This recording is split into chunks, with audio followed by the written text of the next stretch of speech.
হরে কৃষ্ণ। একাদশী তিথি সকল অভীষ্ট প্রদানকারী।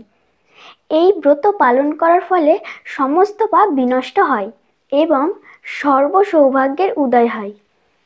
এই পাপ বিনাশকারী ও পুণ্যদায়িনী একাদশী আসছে 26শে মার্চ বুধবার। পালনের সময়সীমা ভিডিও শেষে দেওয়া হবে, আপনারা সেখান থেকে দেখতে পারেন। এই চৈত্র মাসের কৃষ্ণপক্ষের একাদশীর নাম ও মাহাত্ম্য যুধিষ্ঠির মহারাজ শ্রীকৃষ্ণের কাছে জিজ্ঞেস করলে তদুত্তরে শ্রীকৃষ্ণ বললেন, হে ধর্মরাজ যুধিষ্ঠির, আপনি ধর্ম বিষয়ে প্রশ্ন করেছেন। এই একাদশী সকল সুখের আধার, সিদ্ধি প্রদানকারী ও পরম মঙ্গলময়, সমস্ত পাপ থেকে নিস্তার বা মোচন করে বলে এই পবিত্র একাদশী তিথি পাপ মোচানী নামে প্রসিদ্ধ। রাজা মান্ধাতা একবার লোমশ মুনিকে এই একাদশীর বিষয়ে প্রশ্ন করেছিলেন।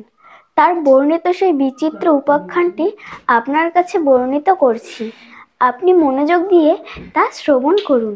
প্রাচীনকালে অতি মনোরম চৈত্ররাত পুষ্প উদ্যানে মুনিগণ বহু বছর ধরে তপস্যা করতেন। এক সময় মেধাবী নামে এক ঋষিকুমার সেখানে তপস্যা করছিলেন। মঞ্জুঘোষা নামে এক সুন্দরী অপ্সরা তাকে বশীভূত করতে চাইল, কিন্তু ঋষির অভিশাপের ভয়ে সে আশ্রমের 2 মাইল দূরে অবস্থান করতে লাগলো এবং বীণা বাজিয়ে সে মধুর স্বরে গান করত। একদিন মঞ্জুঘোষা মেধাবীকে দেখে কামবাণে পীড়িতা হয়ে পড়ে। এদিকে ঋষি মেধাবীও অপ্সরার সৌন্দর্য দেখে মুগ্ধ হন। তখন সেই অপ্সরা মুনিকে নানা হাবভাব ও কটাক্ষ দ্বারা বশীভূত করে। ক্রমে কামবশত মুনি সাধন ভজন বিসর্জন দিয়ে তার আরাধ্য দেবকে বিস্মৃত হন। এইভাবে অপ্সরার সাথে মুনি বহু বছর দিন যাপন করল। মুনিকে আচার ভ্রষ্ট দেখে সেই অপ্সরা দেবলোকে ফিরে যেতে মনস্থ করল। একদিন মঞ্জুঘোষা মেধাবী মুনিকে বলতে লাগলো, হে প্রভু, আমাকে নিজ গৃহে ফিরে যাওয়ার অনুমতি দিন। কিন্তু মেধাবী বললেন, হে সুন্দরী, তুমি তো এখন সন্ধ্যাকালে আমার কাছে এসেছো, প্রাতকাল পর্যন্ত থেকে যাও। মুনির কথা শুনে অভিশাপের ভয়ে সেই অপ্সরা আরও কয়েক বছর তার সঙ্গে থেকে গেল। এইভাবে বহু বছর, প্রায় 56 বছর অতিবাহিত হলো। দীর্ঘকাল অপ্সরার সঙ্গে থাকা মেধাবীর কাছে তা অর্ধরাত্রির সমান মনে হলো। মঞ্জুঘোষা পুনরায় নিজ স্থানে গমনের প্রার্থনা জানালেন। তখন মুনি বললেন, এখন তো প্রাতকাল, যতক্ষণ না পর্যন্ত আমি সন্ধ্যা বন্দনা সমাপ্ত না করি ততক্ষণ পর্যন্ত তুমি এখানে থেকে যাও।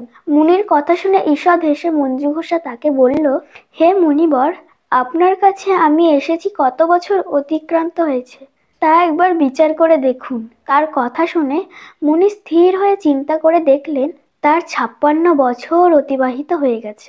মুনি তখন মঞ্জুঘোষার প্রতি ক্রোধবশত হয়ে বললেন, ওরে পাপিষ্ঠে, তপস্যার ক্ষয়কারিণী, তোমাকে ধিক, তুমি পিশাচী হয়ে যাও। মেধাবীর অভিশাপে অপ্সরার শরীর পিশাচত্ব প্রাপ্ত হলো। তখন সে অবনত মস্তকে মুনির কাছে পাপ মোচনের উপায় জিজ্ঞাসা করলো। মেধাবী বললেন, তুমি চৈত্র মাসে কৃষ্ণপক্ষিয়া পাপমোচনী একাদশী পালন করো। পাপমোচনী একাদশী সর্বপাপ ক্ষয়কারিণী। সেই ব্রত পালনে তোমার পিশাচত্ব দূর হবে। তারপর মুনি পিতার আশ্রমে ফিরে গিয়ে তার পিতাকে বললেন, এক অপ্সরার সঙ্গদোষে আমি মহাপাপ করেছি, এর প্রায়শ্চিত্ত কি তা কৃপা করে আমায় বলুন।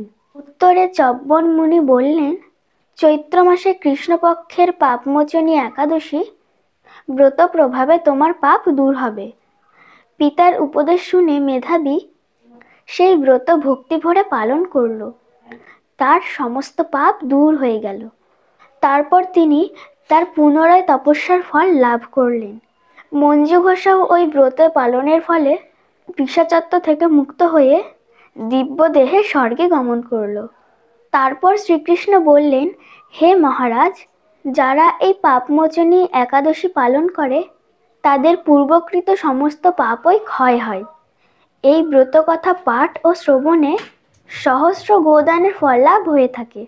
স্বয়ং ভগবান শ্রীকৃষ্ণ যুধিষ্ঠির মহারাজের কাছে এই একাদশীর মাহাত্ম্য বর্ণনা করলেন। শাস্ত্র প্রমাণ ভিত্তিক শ্রীকৃষ্ণের মহিমা প্রচারে আমাদের এই ক্ষুদ্র প্রয়াস আপনাদের যদি ভালো লেগে থাকে, ভিডিওটিকে লাইক এবং হরি আশ্রয় চ্যানেলটিকে সাবস্ক্রাইব করে আমাদের সঙ্গে থাকুন। হরে Krishna.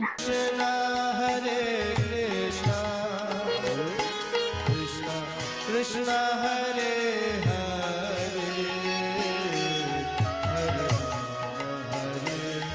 Hare Rama, Rama Rama, Hare Hare, Krishna Hare Krishna, Krishna Hare Hare,